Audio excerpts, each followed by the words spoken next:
Do you remember this cloned sheep, Dolly? The birth of Dolly, the world's first cloned sheep, shocked the world in 1996. But few people know how miserable the cloned sheep's life was afterward. The birth of Dolly the sheep was hailed as one of the greatest scientific achievements of the late 20th century. But all kinds of controversies have thrown cloning technology into the limelight. Although cloning technology sounds fantastic, but it's actually a kind of artificially induced unlimited reproduction. In other words, it's a complete copy of a living organism.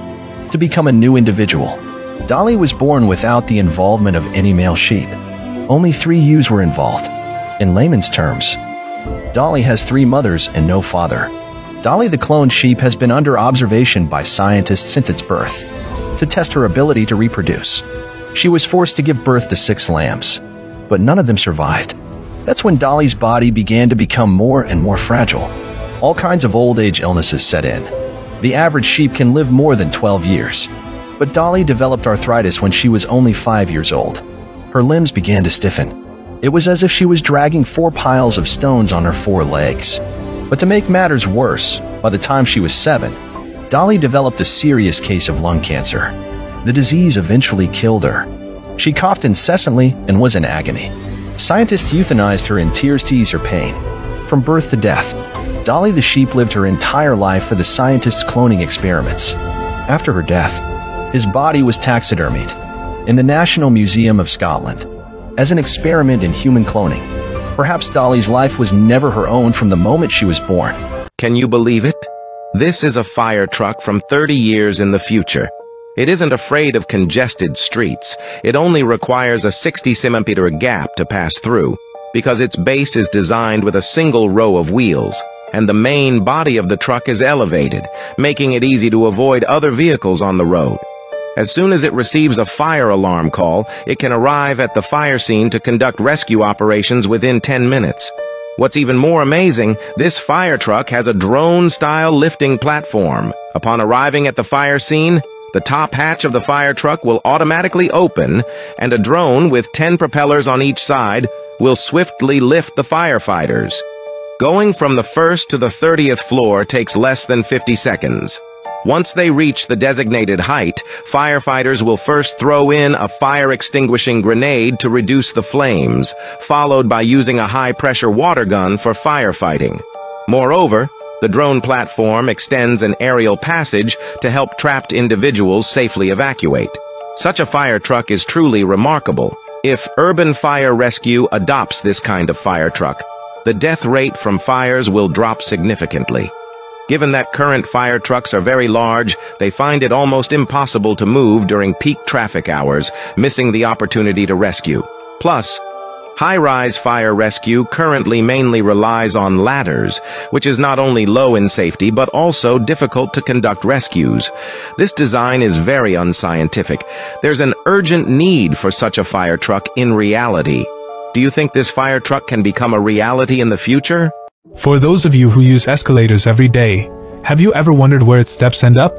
This video gives us a 3D view of how it works. An escalator is made up of multiple steps with gears, which are called rungs.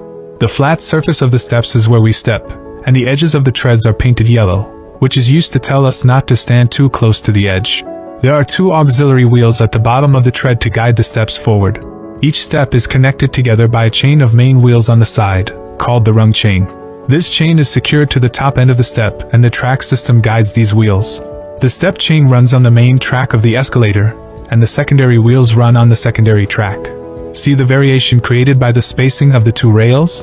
The position and shape of the rails is the key to keeping the steps level, and this is the secret that transforms an escalator from a flat surface to a step.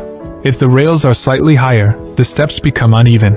When the steps come to an end, the rungs tumble down the track, go from the bottom back to the very bottom, and then continue to run in reverse from the bottom again until they return to the top for another cycle.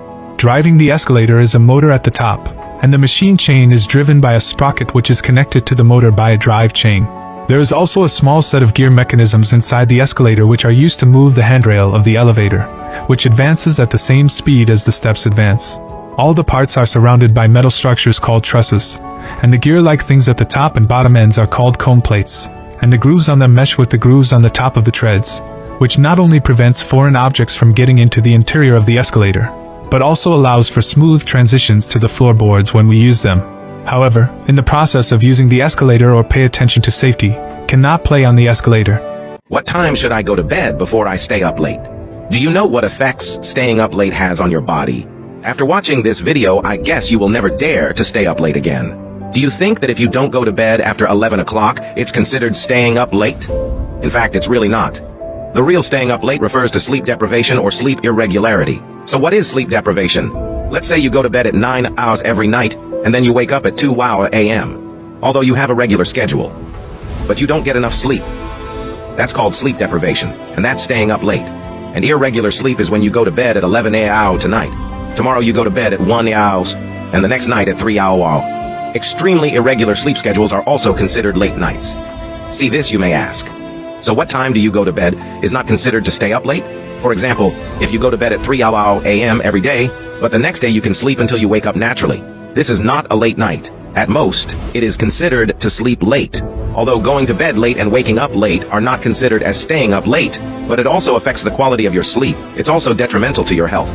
In fact, there is a negative correlation between the amount of time a person sleeps until he wakes up naturally and his age. That is, the older you are, the less sleep you need. And the effects of staying up late are not as simple as dark circles under the eyes. Staying up late for a long time will lead to endocrine imbalance in the body, causing a decline in resistance and accelerated aging. Secondly, staying up all night will cause your eyes to lose their vision, which can lead to retinitis. It also slows down the blood flow in the body and increases the chances of cardiovascular diseases. At the same time, staying up late also seriously affects the next day's work and study, so even if you go to bed late every night, but you still need to make sure you get enough sleep. The inventor of the tubeless tire must have been a genius. This type of tire can continue to run smoothly even when punctured by nails, while regular tires can easily lose control and even lead to serious accidents when punctured. Let's first take a look at regular tires. They are composed of a wheel rim and a rubber tire. If you inflate them directly from the inside, air can easily leak out. Therefore, an inner tube is added inside regular tires, and when inflating, you are essentially filling the inner tube with air. When these tires are punctured by a nail, the escaping air makes the opening larger, causing the tire to lose air quickly. A deflated tire can tilt the vehicle and lead to loss of balance, making it difficult to control, often resulting in accidents. However, the introduction of tubeless tires completely changed this situation. If you think of regular tires like balloons that burst as soon as they are pricked with a needle, then tubeless tires are like balloons with an added layer of tape. Even if punctured, the presence of this additional layer prevents the air from escaping and the opening from widening. According to this concept, a layer of tape is added to the inner tube, so even if punctured by a nail, it won't lose air immediately. To make this design even more perfect, the designers removed the inner tube altogether and replaced it with specially designed wheel rims. They also installed a sealing valve from the inside. This is how tubeless tires were born. Tubeless tires also have a self-repairing feature. Once punctured by a nail, the internal repair glue quickly seals the leak, thereby maintaining the tire's air pressure. Why does your heart and body shut down when you get bit by a venomous snake? Like, we know it's obviously because of the venom, but still, what exactly happens once the venom enters your bloodstream? In this video, you can see how just a few drops of hemotoxic venom causes the blood to coagulate within minutes, increasing its thickness and giving it a jelly-like texture. Now, the blood that is this thick obviously cannot travel through our veins, and the blood circulation is cut off to most of the vital organs, causing them to fail. Snake venom contains these potent proteins that can activate the blood clotting system, causing the blood to coagulate to block the blood vessels and induce a stroke or heart attack. This only applies to hemotoxic venom. Neurotoxic venom does not have the same effect.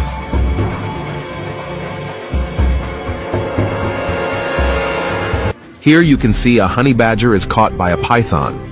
But you don't have to feel sorry for the honey badger here. Instead, save it for the python. Honey badgers are one of the most savage and badass animals. It wouldn't be wrong to call them psychopaths.